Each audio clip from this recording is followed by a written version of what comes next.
So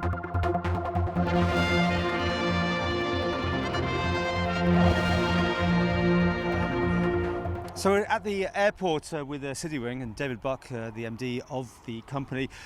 News that probably hasn't been unexpected from some quarters, that you are the chosen ones to take over flying from the Isle of Man to Scotland. It's one of those things we've been looking at for a long while, Paul, and we've worked closely together with the Isle of Man government and Glasgow Airport to come up with something that we believe will be beneficial to the business community and to the island community for those visiting family and friends.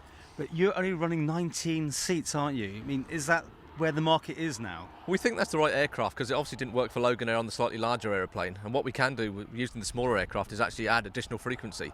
So instead of a single daily service, we're going to be in a position to offer a double daily service on most days, with the view that if the numbers are there, we can actually increase frequency also.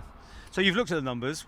You think this is a viable all-year-round proposition? It is a viable all-year-round proposition. There are times of the year, like January and February and maybe November, where we might have to cut down frequency a little bit. But the intention is to offer something for the businessmen and obviously for those visiting the family and friends. Now, government seem to be involved in this because the announcement was made, here and also in Scotland. So, is there some sort of thing we need to know about? Some sweeteners that go on to make this work for you? We can't actually take anything that is unavailable to other businesses either. So, what we'll do is we'll go through the normal channels to get marketing support, but that is available to other companies as well. So there's no deal being done to make you do this? Because, I mean, obviously the Isle of Man seems to want it, Scotland seems to want it. They didn't come to you, with ideas of how to do it? Not at all. I mean, we actually approached government as well as them approaching us, so it was a kind of a joint initiative.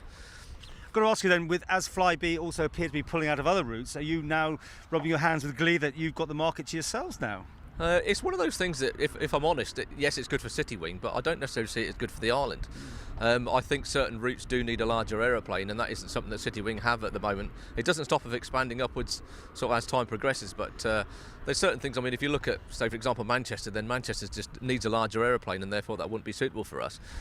This model's always been worked on. I mean, it's a tax, in the passenger tax doesn't get paid on, or didn't used to get paid on 19 and below. I don't know if it's changing. So I know the UK government's been looking at it. No, we have to pay. You do? Yeah. But that was the model, wasn't it? It was a better deal for you, really. It is, but we, as you know, we actually look for little niche markets, and Glasgow fits that one well with the numbers there.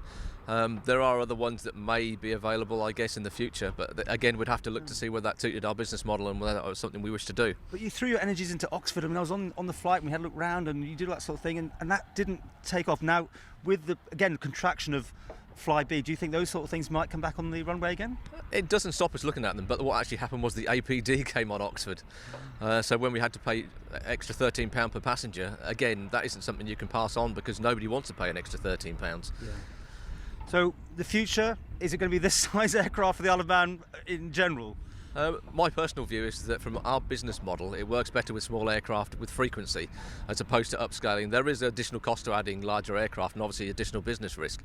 And from my point of view, we're a newish company with, even though we've got aged management, so to speak. Yeah. But we need to be careful on where we spend our money and how we invest. And we think that going to Scotland's a good investment for us. And in future, if Flybe do choose not to do other routes, then yes, we'll look at them. But it doesn't necessarily mean to say we'll take up the opportunity.